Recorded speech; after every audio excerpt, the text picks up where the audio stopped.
I'm John Holl. Welcome to Drink Beer, Think Beer, the podcast that gets to the bottom of every pint. We're going to go out west this week to Jackson Hole, Wyoming, and talk with Max Shafer. He's the head brewer at Roadhouse Brewing Company. And from finding out what works with locals and tourists alike, as well as adventures and avenues he wants to explore, we're going to get into it all. But first, I'm thrilled to tell you that Jack's Abbey is a sponsor of this episode, and joining me on the line is Jack Hendler. He's the co-owner of the brewery in Massachusetts, and we're talking about a new program he started called Lagers of the World.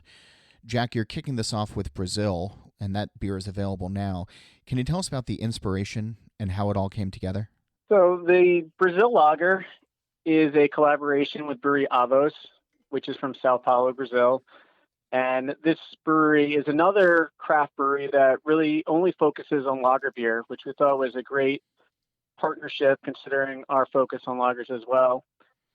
We both brew a whole lineup of lagers, but something we wanted to do is really bring some of the Brazilian inspiration back here to Framingham. And so what we did was we worked on some ingredients and some processes that really helped to bring those flavor profiles to this beer, and it includes 3 fruits: pineapple, guava, and passion fruit, as well as corn. And we also did a mild acidification on this beer to help with some of the refreshing aspects of it. So it's a very fruity, lightly tart, really refreshing, lighter style beer. And I don't mean light as in calories, but light as in it's a bright, refreshing, thirst quenching beer that's ideal for warmer climates. That's great. Well, we're going to learn more about this beer and the whole Lagers of the World program later on in this show. But for now, I'm going to invite you to check out jacksabbey.com to learn more about this beer, as well as all of their other lagers. And my thanks again, Jack, to you and for the brewery for supporting this episode of the podcast. This episode is also brought to you by Bull-Eyed Communications. Do you have the right messages in place to make your brewery stand out in a crowded field? Are you executing with trusted partners who know the beer industry? Are you receiving the right counsel? Bull-Eyed Communications is a creative and strategic marketing agency with decades of experience working with some of the biggest names in beer and consumer products. Bull-Eyed Communications offers a wide range of marketing services to satisfied customers, including positioning, sales, collateral, and POS, branding, website design, public relations, and social media. Talk with Bull-Eyed Communications today on how they can get your brewery and beer to stand out to audiences that matter. Visit them online at bulleyeddcommunications.com or call 973-975-3037. You already make great beer. Let Bull-Eyed Communications help with the rest. And be sure to check out beeredge.com for articles, to subscribe to the newsletter, and to get episodes of the Beer Edge podcast with Andy Crouch. We're also on social media at The Beer Edge. And we've expanded our This Week in Rausch Beer offerings. Not only do we have the Facebook group, but now we have Twitter and Instagram accounts. Get Rauschy with us at TW Rausch Beer. We'll see you there. I'm excited to have Max Shafer on the show today. In my line of work, there are breweries that pop up from time to time that make a serious impression in the glass, and then, when you dig a little deeper, also have a cool story to tell. That's Roadhouse Brewing for me these days. The brewery began popping up on tastings and in social media and in my email, and the more I read about it and the more I tasted, the more interested I became. Max is the head brewer there, and he's leading a team that is trying to balance the needs of locals as well as the tourists that flock to his town while trying to experience the great outdoors. He's familiar with the area, having cut his teeth at Grand Teton Brewing in Idaho, just a short drive away. And whether it's brewing with local hops, tweaking recipes to make things a little better, or letting his brewers go wild, the beer work of this growing brewery is never-ending.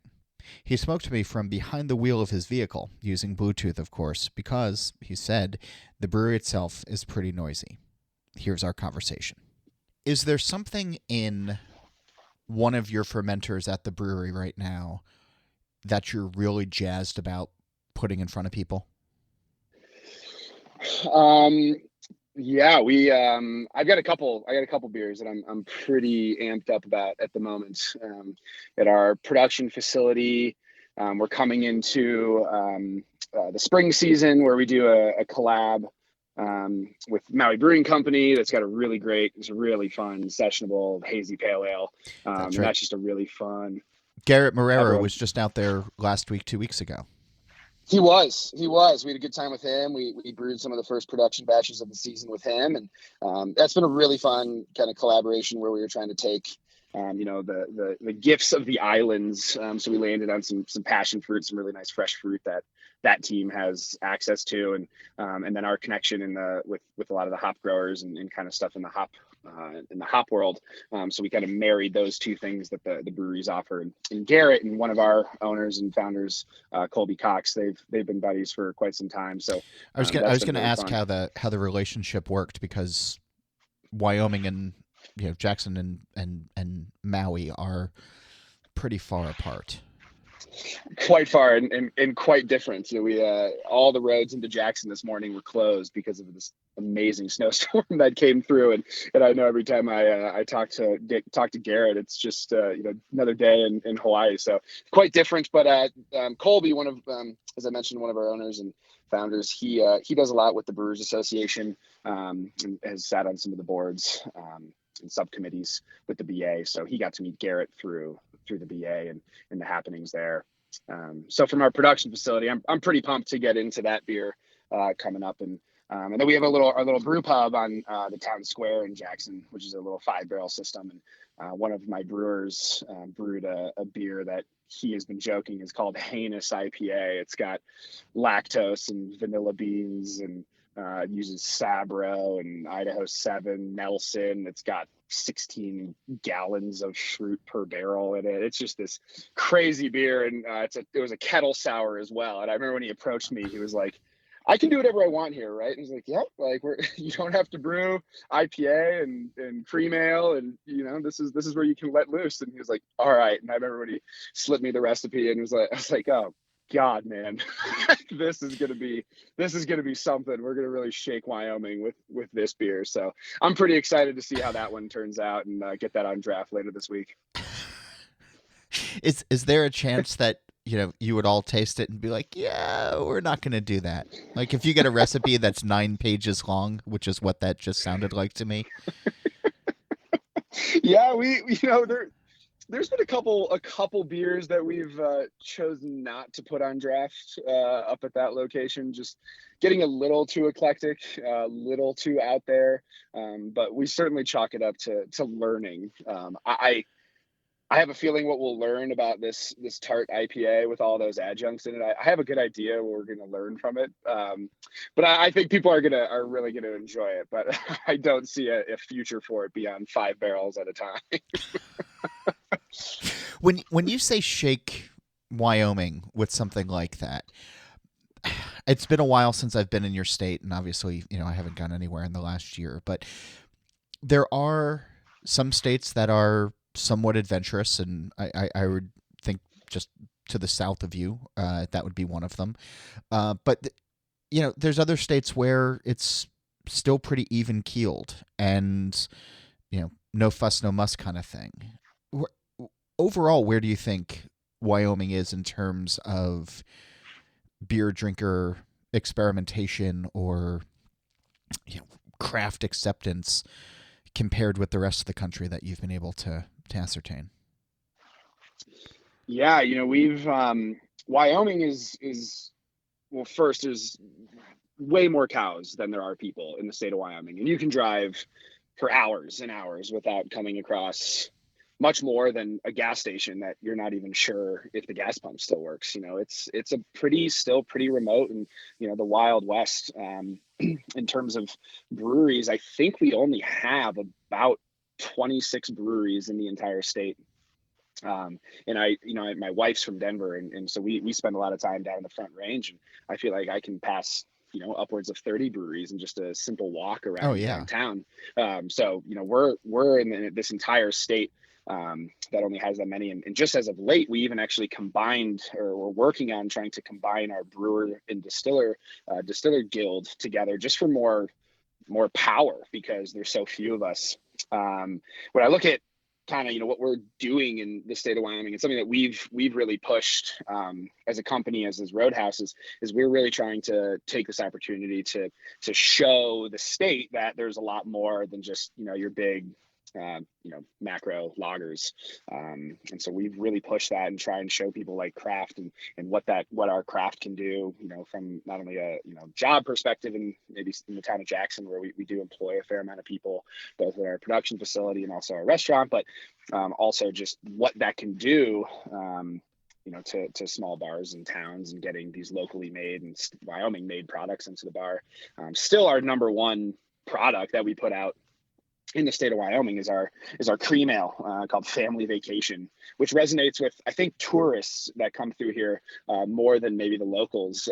It's got a VW bus on it, loaded to the top with suitcases and strapped down. So we get millions, literally millions of people who come to the town of Jackson every summer to see Yellowstone and Grand Teton. And so people, I think just the tourists, are pulling that beer more than anything. But that still is it's our plain, it's our yellow, it's our gateway beer.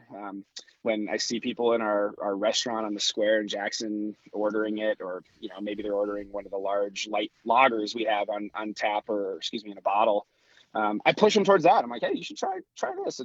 It's why we brew it. It's just a nice everyday drinking beer. So then when I think about a beer like this lactose vanilla IPA, that's also soured. Yeah. That's also soured, exactly. It's going from 0 to 60 really, really quick for someone. But I think we're making good strides, and there's a bunch of other good breweries in the area. We got a handful here in Jackson. Snake River and Melvin are both here. So we've most of the brewing production is coming out of the town of Jackson for the entire state of Wyoming. There's a couple larger ones peppered throughout the state, but we're really trying to push craft into people's laps, and show them that an IPA doesn't need to be this really bitter and caramely or sweet type, maybe a IPA of the past. Like, we can present people with beers that have really nice, delicate fruit and tropical aromas, things like that. Is it, because you mentioned the tourism industry, and with how many people come through, combining with the distilleries as well, and just thinking about the population size of your state minus the tourists, without all of those people coming through, how different do you think the beer industry would be in your state? I think it'd be very different. Like, could it exist? I think it. That's tough. I look at some of these towns.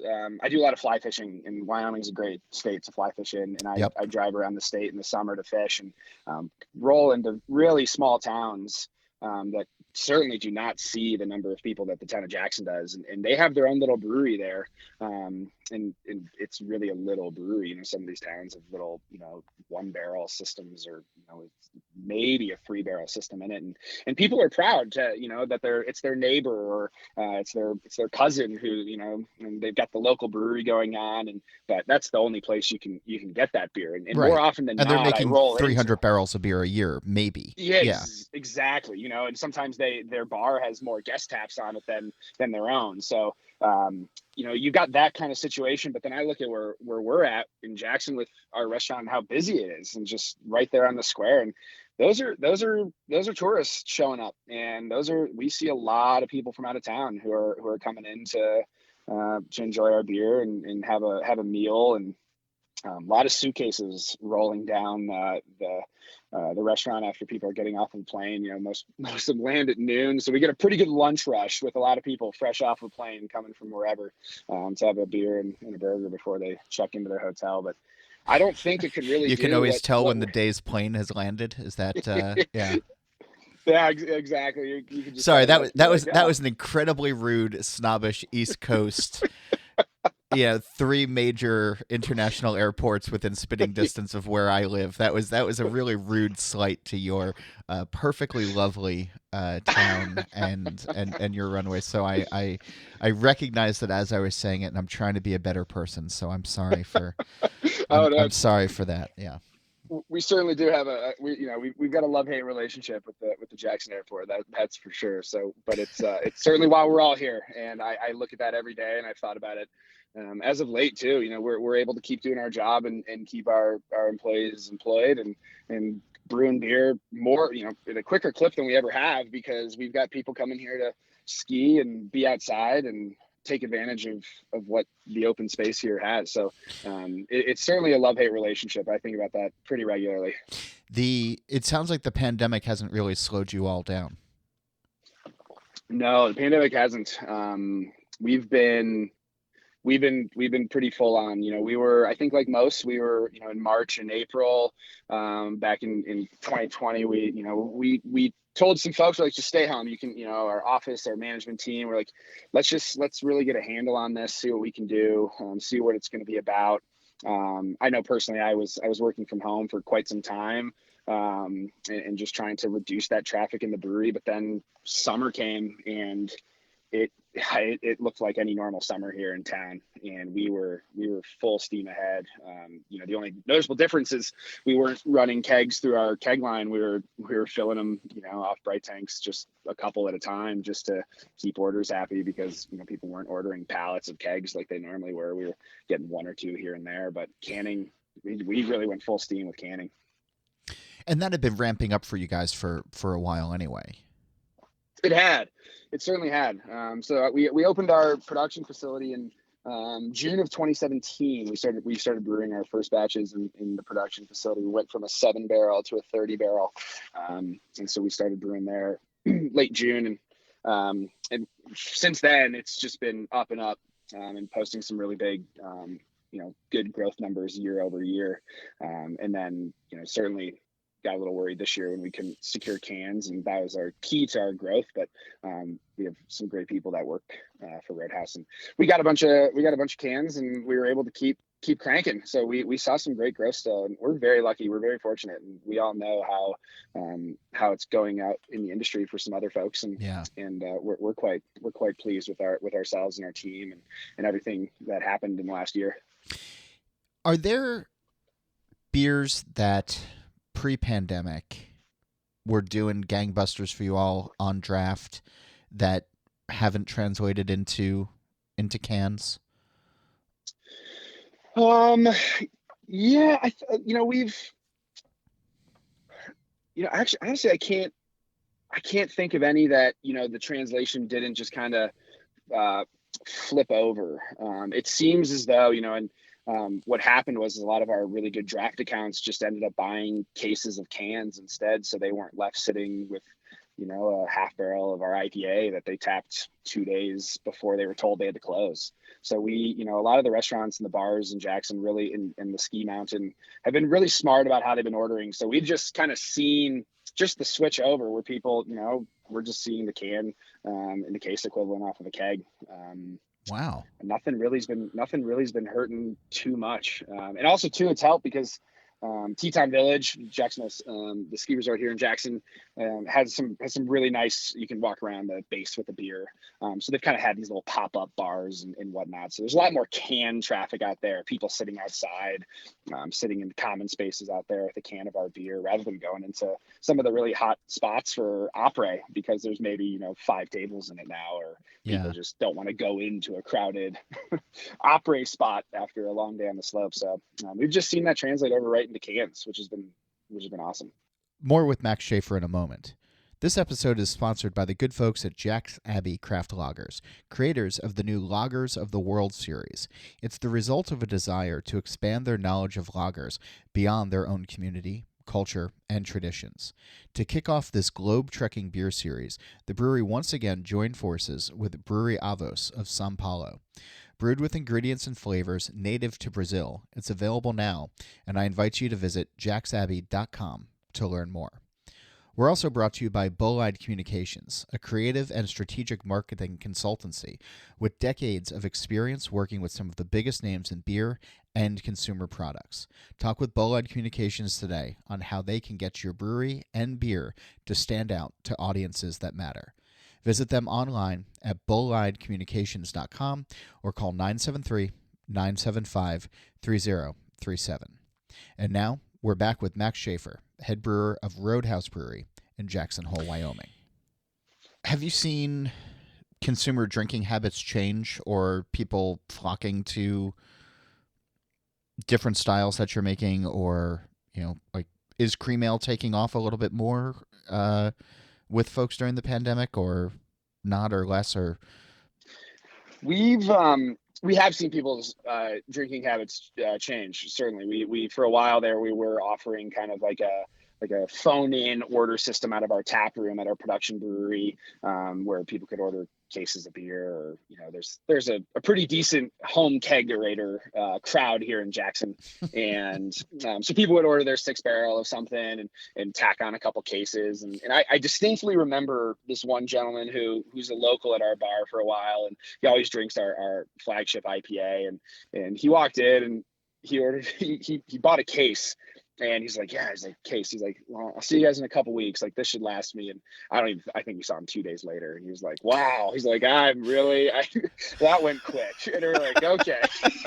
This was, we all got a good chuckle sitting there. I was like, man, that was pretty solid.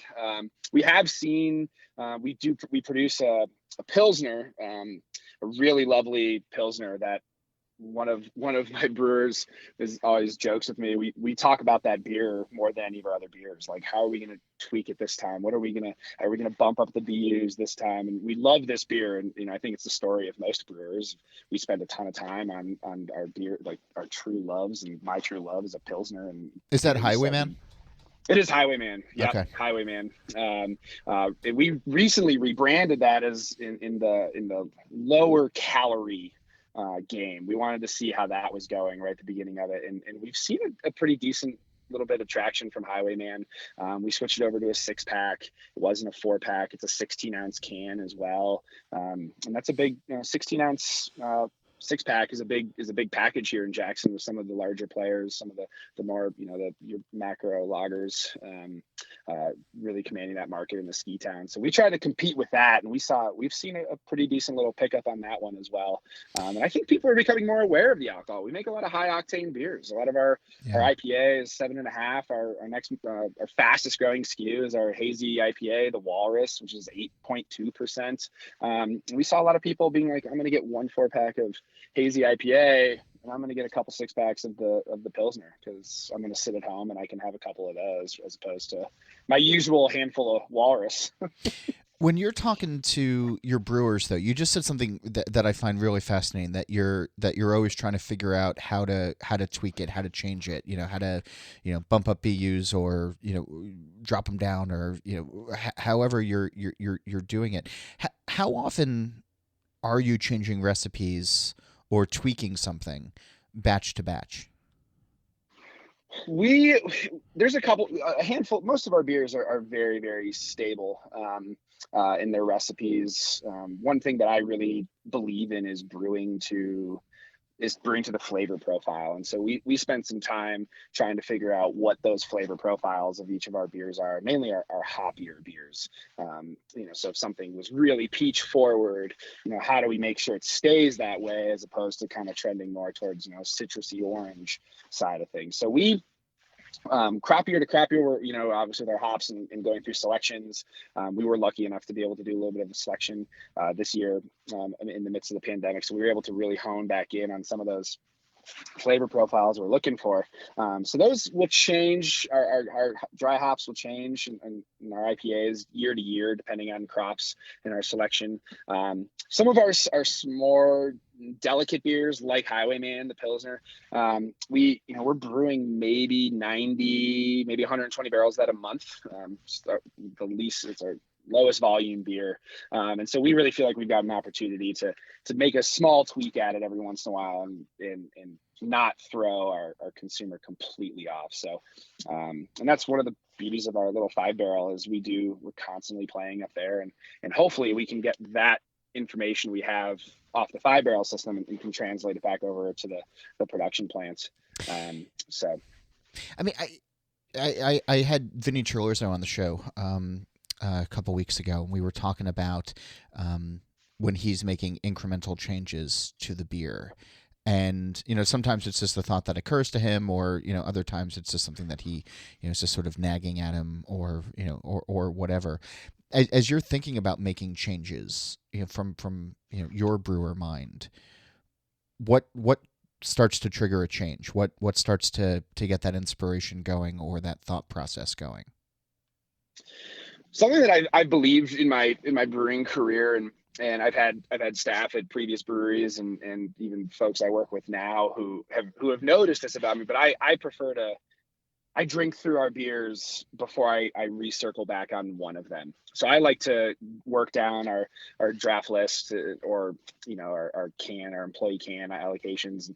I'll drink our hazy IPA one day, but I won't come back to that until I've worked through our whole portfolio, just to really keep my palate fresh and like understanding what's happening with the beers. And there's a couple of our beers that every time I come back to them, I can kind of pick up like little things on it.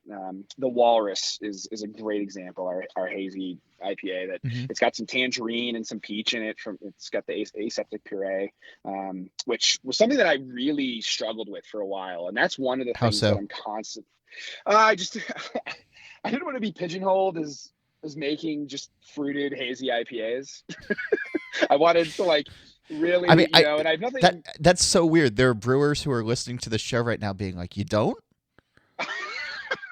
I mean, coming back to Highwayman, like I got Highwayman on draft in my house all the time. I just want a good, clean Pilsner, or I'll pull our IPA Wilson, which is just a classic Citra, Simcoe, and we're pulling some Chinook from Idaho into that, and it's just a great, clean, crisp IPA. And the Walrus is fantastic, but I'm always looking at that fruit, and I'm like, is there too much fruit? Is it too sweet? Do we need to drop the mash temp and try and make that a little more balanced? And, and I think that's the word that I use all the time is balanced. Like, how do I balance our beer?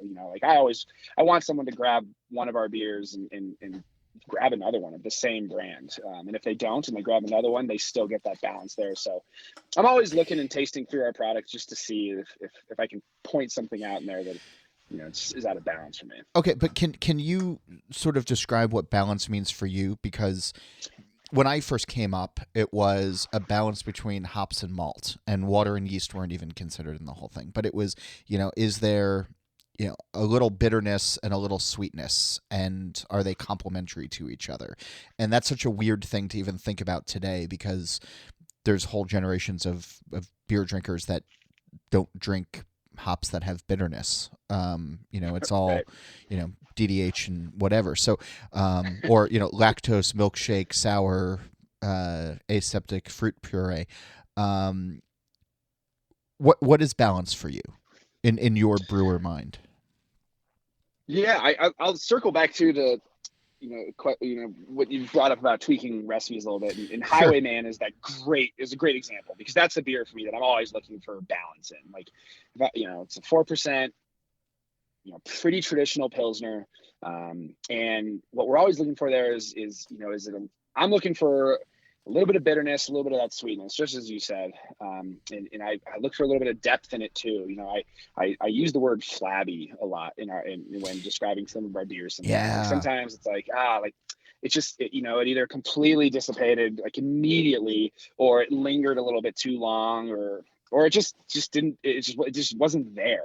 And so with our Pilsner, like I'm always looking like, I want a little bit of that malt backbone. I want a little bit of that beautiful sweetness that comes from, we use a little bit of Vienna malt in it just for a little color in the cheeks, and then throw in a little bit of high alpha hop in our bittering. It's the only beer we use a bittering addition in, but I like it because that 60-minute addition really gives it that balance that makes me want another. Like I take a sip, and before I put the can down, it's like, oh man, I'm gonna get another sip of that before I put it down.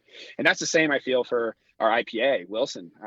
It's got this amazing hop flavor. It's not bitter. It's got great aroma. It's got flavor. So those two really balance for me. And the malt in there is just fantastic. It's a little bit higher mash temp, and they balance each other, and it drinks. It's that drinkability. I mean, balance and drinkability, I know it's like just the classic buzzwords.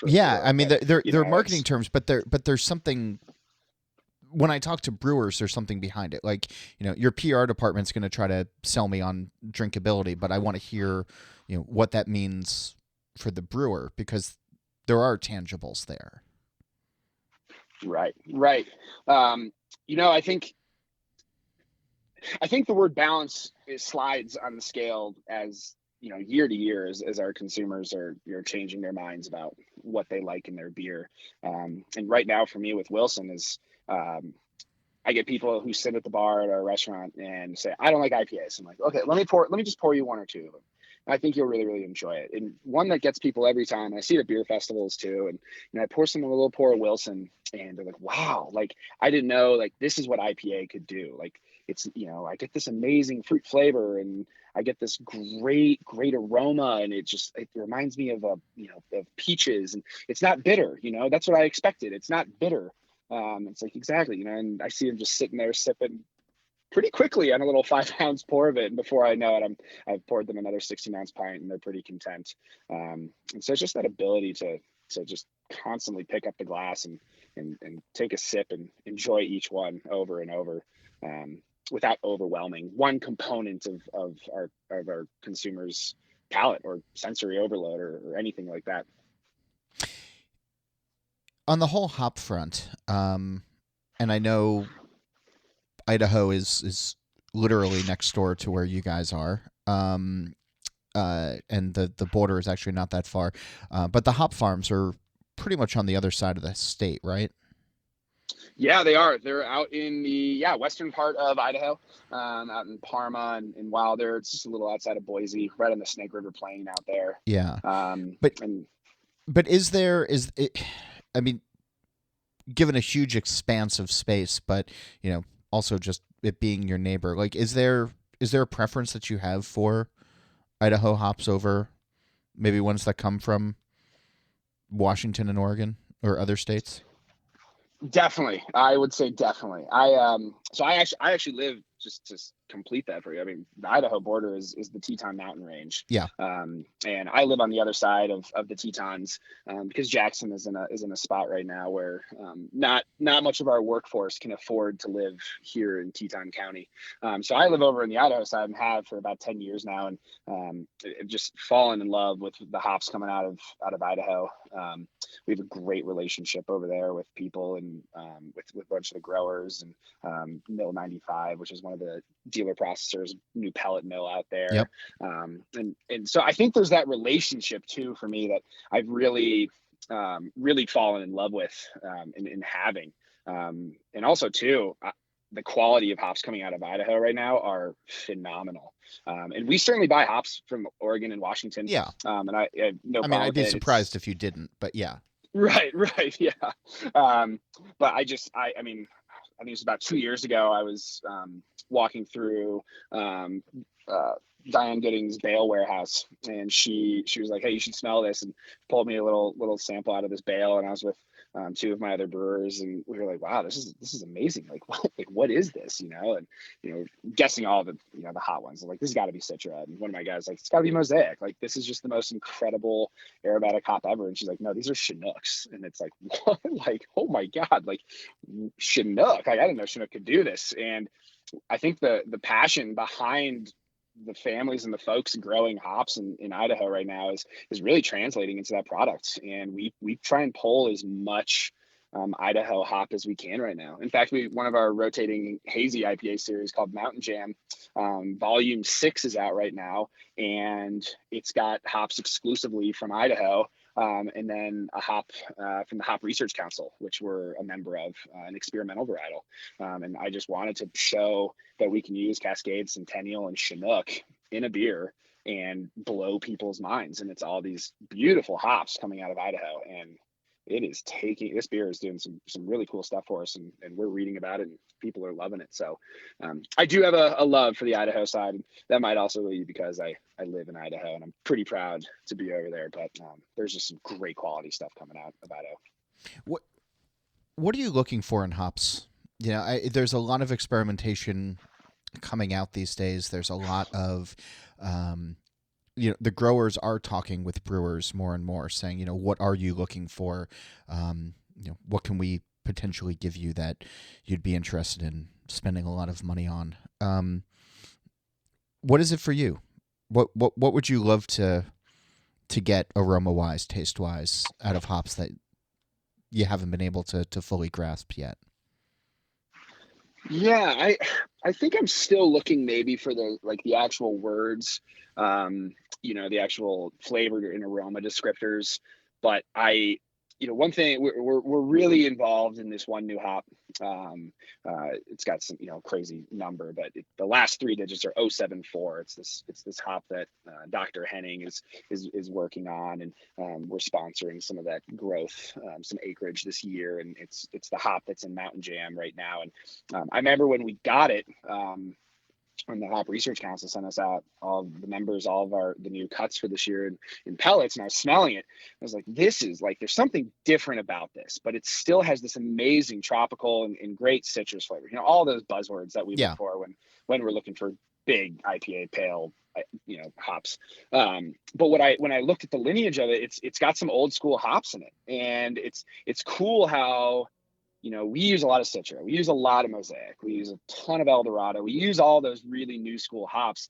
And it's been really cool to kind of see the consumer palate shift a little bit too. Like, it's almost like we're getting fatigued. I've seen that in our restaurant. Like, people are like, oh, I love Citra beer, but wow, I actually drank like 3 of those beers. And it's like, wow, that's just got like, Nugget and Centennial in it. And people are like really going back to that. Like, their palates are almost craving this, the flavors of 10, 15 years ago or so. So that's something that I've been really excited to see is these hops that are coming from kind of, I guess heritage hops, we'll call them heritage varietals. Yeah. Because it's providing a whole new flavor to that we've been missing. I know, at least in our portfolio at Roadhouse, and it's why we've been so drawn to it. I think more from an analytical and like technical standpoint, we love oils. I love really high oils in our hops. We run a hop gun, the way we dry hop our beers.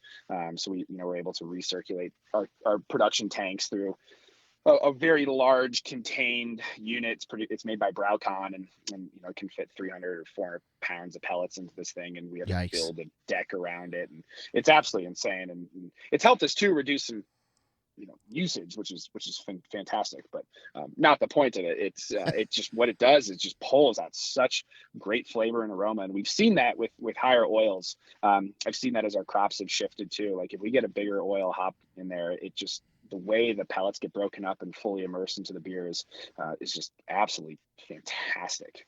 So that's one thing we certainly look for, is some of those higher oil contents. Is there a style that you've been itching to make that you haven't had the chance to yet? I've been on a pretty brewing classic styles kick recently. We brewed I'd never brewed an ESB or some of those traditional pub beers in the UK. It still blows my mind how many people want an amber or a beer of an amber variety. And so we try and keep something like that on without going like true, just like American amber ale. So we brewed an ESB, an English style bitter, and it was delicious. That was a really fun project. I brewed an Irish red with one of our pub staff yesterday, just to do something a little bit different. So I've been brewing a lot of traditional styles. We do have a lot of Belgian roots within our love for beer at Roadhouse. So I love brewing Saison, and I've been brewing a lot of mixed culture beers, as our pub hasn't been as busy since it's about 50 or 60% capacity. We're not turning 5-barrel batches of beer in a week or 10 days. Yeah. I can sit back and do some pretty funky mixed culture stuff in those little tanks. So that's been pretty fun too. And but there isn't necessarily a true style that I'm jonesing to brew right now. I'm pretty lucky that if I get an itch, I can scratch it pretty quick in volumes of 5 barrels or less. So I'm often slow on picking up on cues, but I had some of your beer here at the house a while back, and I had a cousin who was over and was looking at the various cans, and he started picking out song references or band references from your beer names. And I'm imagining that he was correct because he's pretty smart musically. Was he? Are a lot of your He beers was. named after? Okay.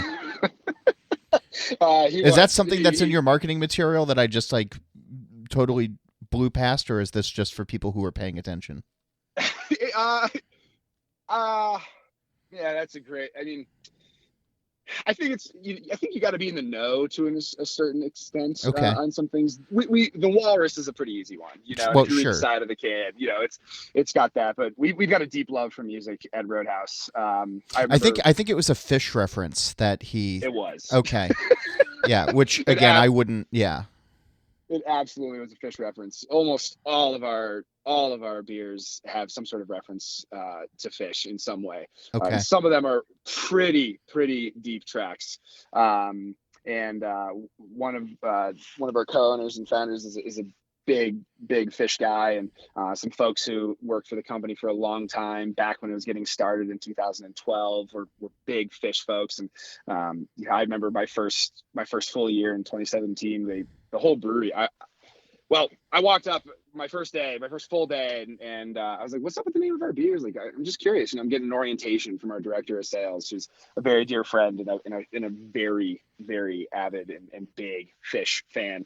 And I was like, "What's up with this?" And he's like, "Do you like fish?" And I was like, "Oh, dude, I love to fish. Like, I live here to fish, to fly fish. Like, that's why I'm here." And he was like, no, so okay, never mind.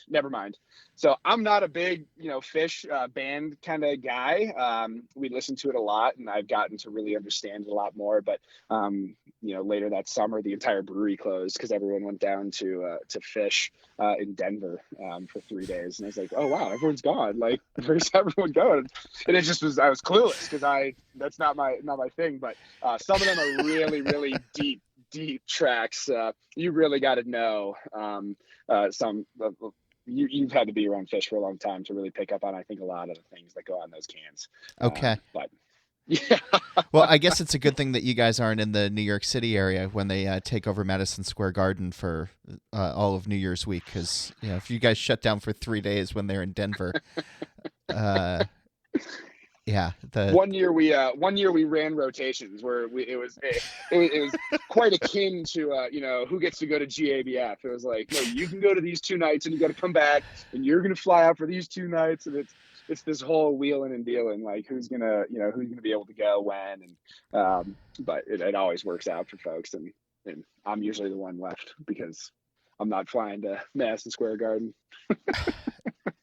Fish I don't know a lot about. Fly fishing I also don't know a lot about, but my good friend Nate Schweber, who also does the music for this show, wrote a book. He grew up in Montana, and he wrote a book called Fly Fishing Yellowstone.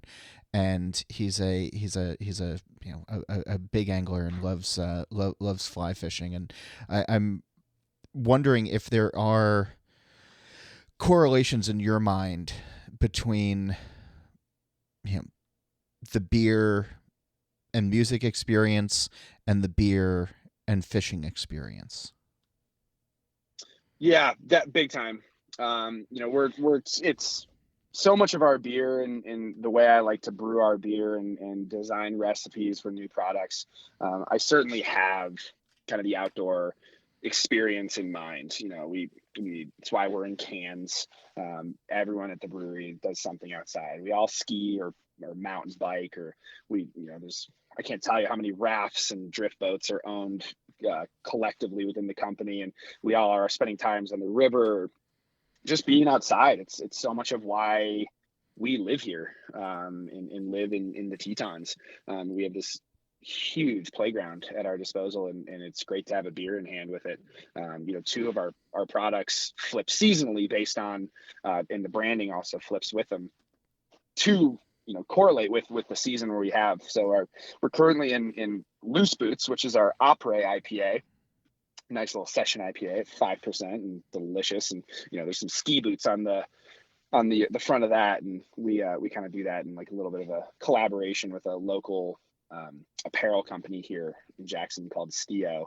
And, so we're really partnering that and to push that outdoor lifestyle with that beer, and when people ask me, like what's up with loose boots? And it's like, oh, you ever skied powder for the whole day and then got into the truck and you just pull the tongue off your boot and it's just like that loose boots feeling, and you have a beer that's, got that delicious, pop from Citra and it's just aromatic and tasty. And, so we designed a beer for that kind of feeling. And then in the summer, we got another beer called Trout Whistle, which is our pale ale. And in a very similar vein, it started off as a pretty, high octane American pale ale, mid sixes. And we pulled that back down to about 5%. Just, I spend a lot of time in the sun fishing, and drinking a couple 6.5% pale ales catches up to you in the sun, just sitting in a boat. So we certainly think about that beer and the flavor profile in that one as well, just to make it super crushable and drinkable in a boat or at the trailhead after a great mountain bike ride or something like that. So, we certainly keep that outdoor pursuit in mind when working on our products. I love it. I think that's such a cool... The idea of drinking seasonally, like I know seasons are like big business, and like we see varietal packs and we see certain things that sort of touch upon the season, but to sort of drill it down to those experiences, I like that so much more, because it actually sort of means something as opposed to just sort of like a forced 4-month window kind of thing. I dig that. That's really cool. Yeah, it's and I think too, and something I love with beer and brewing is I love sharing beer with folks, and and we hope our beers find people in moments to share and enjoy each other and each other's company, and enjoy a beer with a friend or over a great meal. And so when we certainly think about those seasonal releases, and we've got that in mind. It's so much of what we believe in, and the way we do our restaurant and the food, and how we pair the beer up there, and it's an experience for us, and we want people to have this great experience while eating and drinking. It's exactly why I signed on to work for Roadhouse. It was like, wow, this is awesome, because I love eating. I love drinking beer, and if you put them together, it's just amazing. Well, I don't ski and I don't fish, but I do enjoy eating and drinking, and so I am adding Roadhouse to my post-pandemic travel plans, because it's a part of the country that I still haven't visited yet. I've never actually been to Idaho, so that's on my one of the few remaining states that I have to tick off. So hopefully we'll be able to grab drinks when things get better again.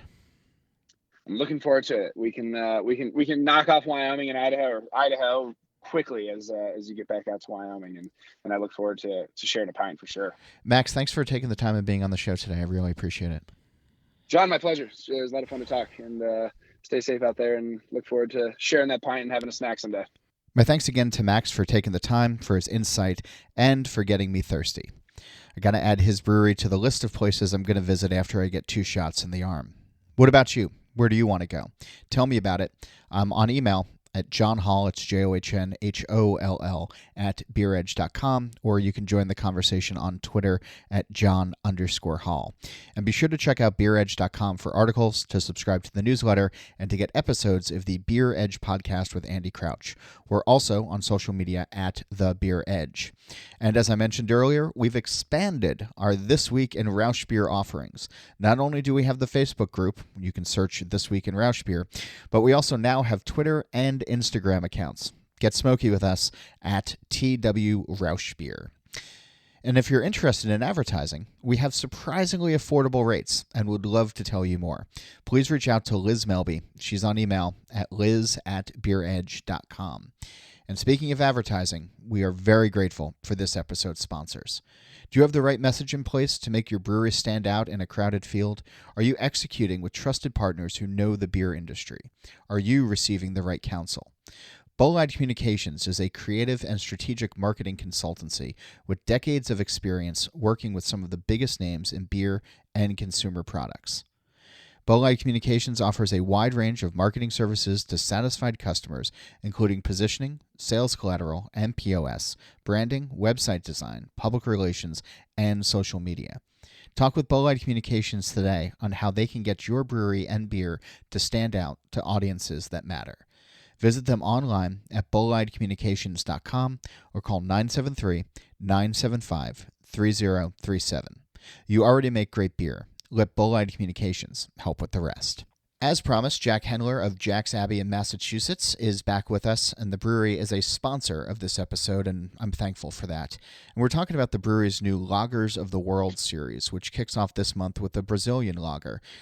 Jack, where'd the idea for this program come from, and can you tell us what's in the pipeline for the rest of the year? Well, I don't know about you, John, but one of my favorite things to do when it's not a pandemic is traveling around the world. So in a world where we can't travel and we don't have those opportunities, we're really hoping to bring a little bit of the outside world back to Massachusetts. Our first partner is from Brazil, Brewery Avos, and that beer is already been packaged. But we have two more partners that we're working with for our next two releases.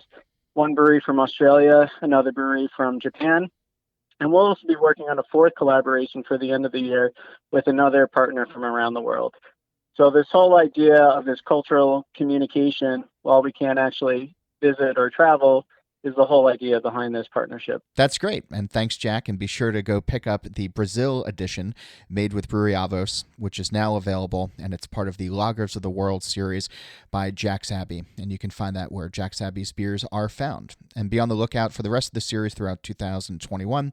And visit jacksabbey.com to read more about this program, as well as all of their other lagers. Nate Schober does the music, Jeff Quinn designed the logo, and remember to defend Pilsner. I'm John Holl. New episodes of this show release every Wednesday, and that's when I'll be back again to drink beer and to think beer.